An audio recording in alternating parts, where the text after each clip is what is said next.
asalaamaaleykum wa rahmatullah mbokk yi ñu indil leen julli gu ama am solo goo xamante ne si dañu koy julli bis bi mujj ci atum jullit ñi muy atum hijriya mu war a tombeek suba ci alxames gi incha allah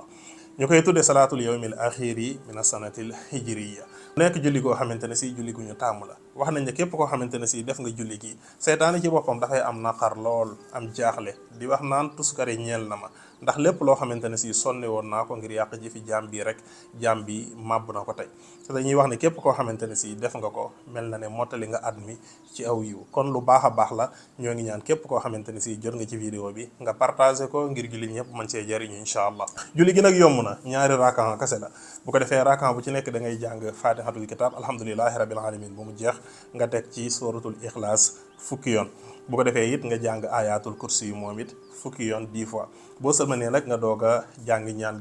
ñaan gi mooy allahumma ma xamiltu fi haasihi sanna min amalin naaytani anhu walam tardahu wa nasituhu walam tansahu wa dahwati ila tawbati baxda ijtirai alayka allahumma fa inni astaghfiruka minhu faghfir li wa ma amiltu min amalin yuqarribuni ilayka faqbalhu minni wala taqtah rajai minka ya karim lii nag wax nañ ne mi ngi jóge ci Seydina Ali karamallahu wajhahu yàlla nañu ko yàlla fayal kon ñoo ngi ñaan képp koo xamante ne si jot nga ci vidéo bi rek nga partagé ko pour mbokk jullit ñëpp mañ see jot incha allah maa ngi leen sant di leen gërëm di leen jaajëfal dig daje ma ni ngeen incha allah waaleykum salaam wa rahmatullahi wa barakaatu.